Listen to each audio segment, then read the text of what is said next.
ಇವತ್ತು ಅಮ್ಮ ಮಾಡುವ ಕರಿಬೇವಿನ ಚಟ್ನಿ ಪುಡಿ ಹೇಗೆ ಮಾಡೋದು ಅಂತ ನೋಡ್ಕೊಳ್ಳೋಣವಾ. ಮೊದಲಿಗೆ ಏನೇನು ಸಾಮಾನು ಬೇಕು ಅಂತ ತೋರಿಸ್ತಾ ಇದ್ದೀನಿ. ಕರಿಬೇವು, ಕೊಬ್ಬರಿ, ಹುಣಸೆಹಣ್ಣು, ಸ್ವಲ್ಪ ಮೆಣಸು, ರುಚಿಗೆ ಉಪ್ಪು, ಸ್ವಲ್ಪ ತೊಗರಿ ಬೇಳೆ, ಒಂದು 8-10 ಒಣಮೆಣಸಿನ್ಕಾಯಿನ ಬಿಡಿಸಿ ಕಟ್ ಮಾಡಿ ಇಟ್ಕೊಂಡಿದ್ದೀನಿ, ಸ್ವಲ್ಪ ಬೆಲ್ಲ. ಇದಿಷ್ಟು ಸಾಮಾನು ಬೇಕಾಗತ್ತೆ.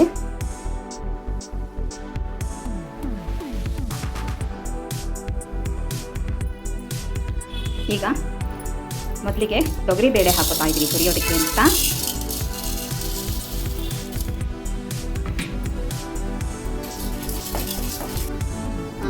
ಈಗ ಬೇಳೆ ಹುರಿದಾಗಿದೆ, ಇದನ್ನು ಪಾತ್ರೆಗೆ ಹಾಕೋತಾ ಇದ್ದೀವಿ.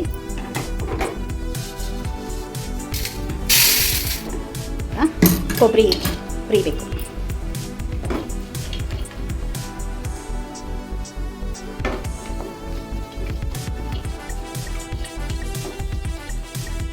ಮೆಣಸು ಹುರಿಯೋದು.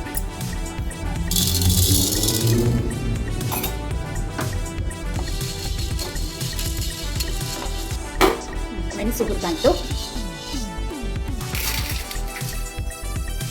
ಒಣಮೆಣಸಿನಕಾಯಿನ ಬಾಂಡ್ಲಿಗೆ ಹಾಕೋತಾ ಇದ್ದೀವಿ.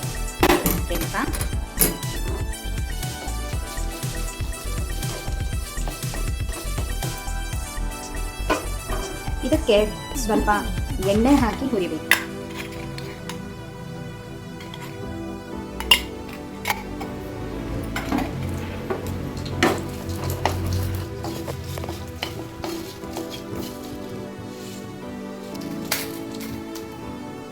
ಈಗ ಕರಿಬೇವು ಹುರಿಯೋದು.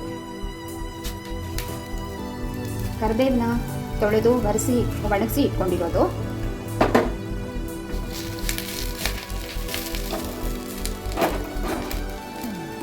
ಸ್ವಲ್ಪ ಸಿಮ್ಮಲ್ಲಿ ಇಟ್ಕೊಂಡು ಹುರಿದ್ರೆ ಅದರ ಹಸಿರು ಬಣ್ಣ ಹಾಗೆ ಇರುತ್ತೆ. ಸ್ವಲ್ಪನೇ ಹಾಕೊಂಡು ಹುರಿಬೇಕು. ಅಮ್ಮ ಕರಿಬೇವು ಹುರಿತಾ ಇದ್ದಾರೆ. ಇನ್ನೂ ಅಷ್ಟು ಕರಿಬೇವು ಹುರಿಯೋಷ್ಟರಲ್ಲಿ ಇದಿಷ್ಟು ಸಾಮಾನನ್ನು ನಾನು ಮಿಕ್ಸಿಗೆ ಹಾಕ್ಕೊಂಡ್ಬಿಡ್ತೀನಿ.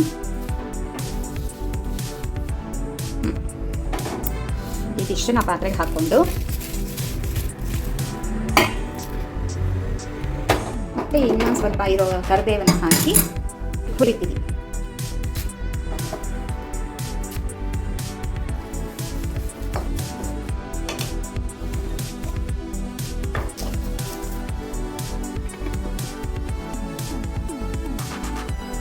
ಈಗ ಇದು ಇಷ್ಟು ಕೊಬ್ಬರಿ, ಒಣಮೆಣಸಿನಕಾಯಿ, ಮೆಣಸು, ತೊಗರಿಬೇಳೆ ಇದಿಷ್ಟು ಅರ್ಧಂಬರ್ಧ ಪುಡಿ ಮಾಡ್ಕೊಂಡಿದ್ದೀನಿ.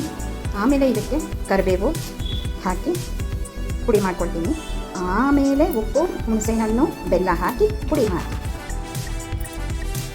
ಸ್ವಲ್ಪ ಉಪ್ಪನ್ನು ಬೆಚ್ಚಗೆ ಮಾಡಿ ಹಾಕ್ತಾಯಿದ್ದೀನಿ. ಇದು ನಮ್ಮಮ್ಮ ಹೇಳಿದ್ದು, ಅವರು ಹಾಗೆ ಮಾಡ್ತಿದ್ರಂತೆ, ಅದಕ್ಕೆ ಅಷ್ಟೇ. ಸ್ವಲ್ಪ ಉಗುರು ಬೆಚ್ಚಾಗೋರು. ಈಗ ಕರಿಬೇವು ಹುರಿದಾಯಿತು, ಉಪ್ಪನ್ನು ಸೇರಿಸ್ಕೊಂಡಾಯಿತು. ಈಗ ಹುಣಸೆ ಹಣ್ಣನ್ನು ಹುರಿಬೇಕು.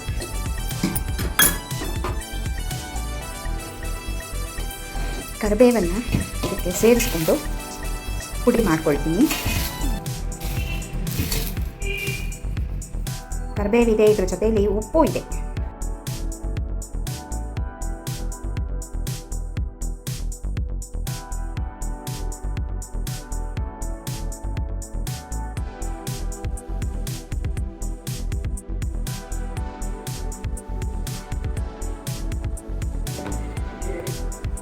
ಈಗ ಎಲ್ಲ ವಸ್ತುಗಳನ್ನ ಪುಡಿ ಮಾಡಾಗಿದೆ.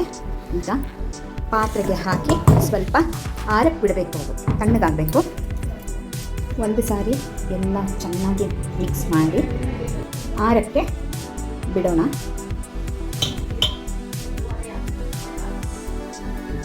ಇದನ್ನು ಕೂಡ ಊಟದ ಜೊತೆಯಲ್ಲಿ ನಂಚ್ಕೋಬೋದು, ತಿಂಡಿ ತಿನಿಸುಗಳ ಜೊತೆಗೆ ನಂಚ್ಕೋಬೋದು, ಅನ್ನಕ್ಕೂ ತುಪ್ಪ ಹಾಕ್ಕೊಂಡು ಕಲಿಸ್ಕೊಂಡು ತಿನ್ಬಹುದು. ತುಂಬ ರುಚಿಯಾಗಿರುತ್ತೆ.